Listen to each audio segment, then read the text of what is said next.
guys, it's Claire with Receiving Life.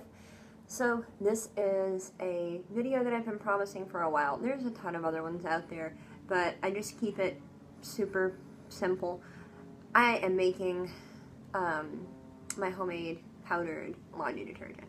So I do powdered instead of liquid for a couple of reasons. I've done both. The liquid, when I made it last, made 10 gallons at a time. And in 2 years, I went through 5 gallons of it, and there's still a partial 5-gallon container that I gave to my landlord, who is still using it. So, it goes a long way. You gotta grate more soap for that. It also has to sit and, like, not proof, but kind of proof a little bit. And then I went ahead and mixed it, because what you're supposed to do is make up 5 gallons of it, put it in your containers, and fill them halfway up with water. And I was like, I don't have that many containers, but I do have 2 5-gallon buckets. So I split it into 2 5-gallon buckets and filled it the rest of the way up with water. That way it was ready to go. But it's hard to find room in a lot of laundry rooms to store 10 gallons of laundry detergent. And so now I make it in smaller batches in a powdered form, and this is my container for it. You know, this is it. I don't know how big this container is. I would assume about a gallon. Strawberries used to come in it, and the strawberries were weighed, so it doesn't go by volume. But this will hold 6 pounds of strawberries, 6.5 pounds. So anyway, what I've done is I grated up 1 bar. I would have done 2 to make a double batch and filled up 2 of these, but I only have 1 bar. I only had 1 bar of Fel's Naphtha soap. It looks like this. You can get it at Walmart over by all of the Fabuloso. Love me some Fabuloso. Over by the Fabuloso and all of your laundry, various cleaning things. This was on the bottom shelf when I got it, and it was like 88 cents a bar. Super cheap. The company is now owned by Purex.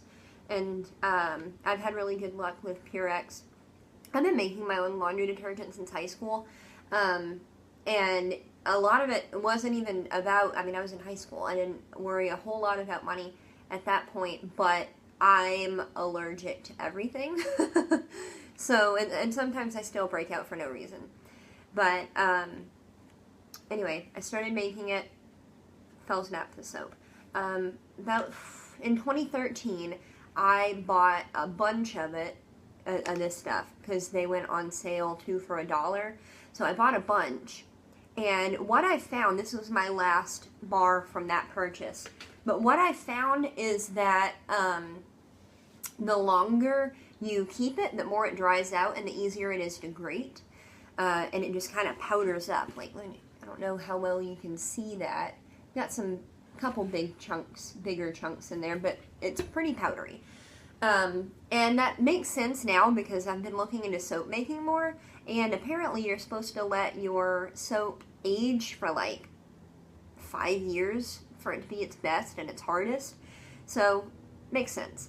But anyway, I've got a specifics for soap grating cheese grater that I bought at Walmart for like $1. And that's just because it's hard to get all the soap off, and I don't want it mixing with my food, and I don't want to use my mandolin, because my mandolin is the one that I use for all of my grating and slicing and everything, and I just don't want to fool with that with soap. So there's that. So what I'm going to do is I've got my little specific for soap measuring cup. This is a cup. So what I do, it's easy. It's super easy. Everybody's going to tell you a different ratio. This is the one I use because it's easier to remember.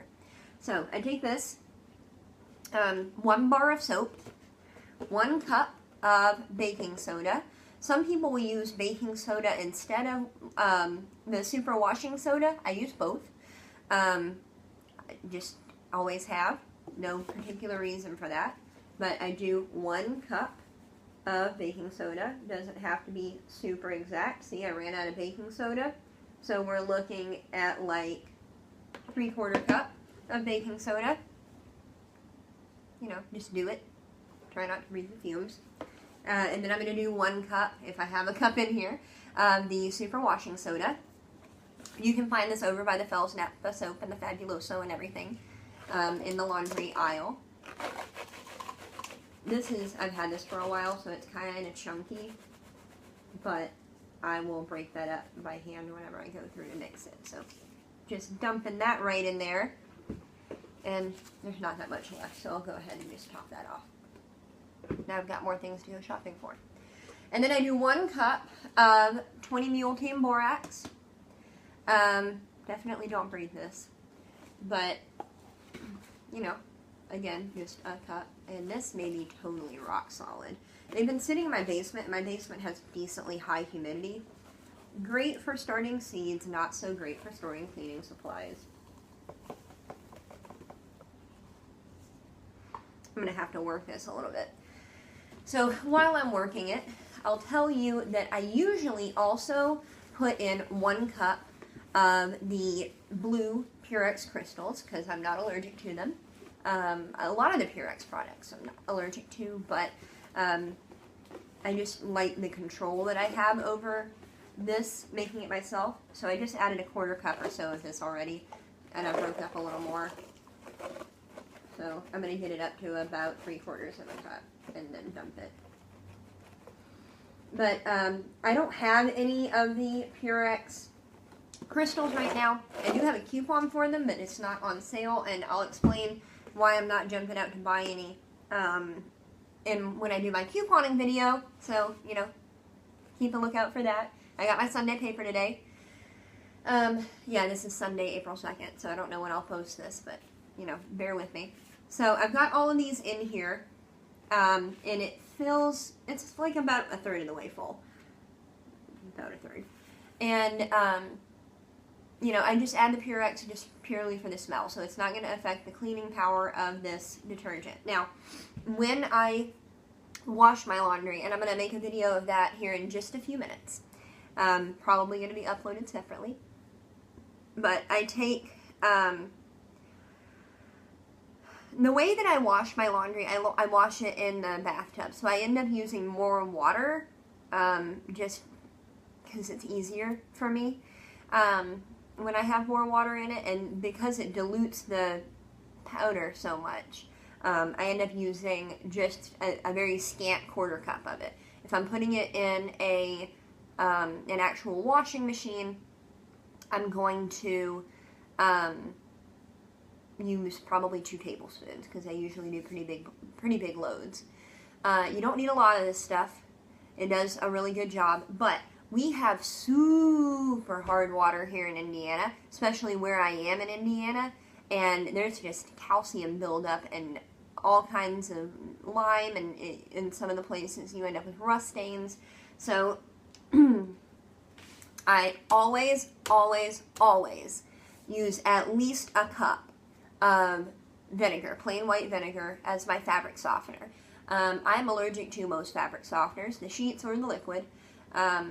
And it just really aggravates my eczema. So this is perfect for both the hard water and keeping my clothes soft without breaking me out. So you get this for like $2 at Walmart, and you know, it's a gallon. So not only do you have a great container afterwards, but it works for your fabric softener. So that's all. I'm going to take this. It's not perfectly airtight, but it does have a lid that seals, and as long as I keep it in a pretty dry place, which is, for me, my hall closet, this will stay pretty good.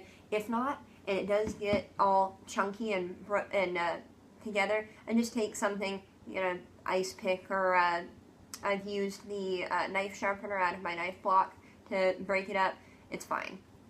Last tip that I do have is always, whether you are putting it in a washing machine or you're doing it in the bathtub like I'm going to do, or however you do it, fill your water, or, you know, do your water and your soap first and then add the clothes.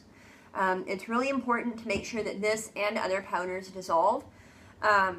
Otherwise, especially in the washing machine, the stuff just sits on top, and then you end up with white clumps on your clothes. And nobody wants that. It makes them look like they're not clean. And they're probably not if the soap's not being distributed properly. So, you know, make sure that your soap's working the best that it can for you. But anyway, I'm already at 10 minutes, so I'm going to get going. Thanks for watching, and stay tuned for the washing laundry by hand video.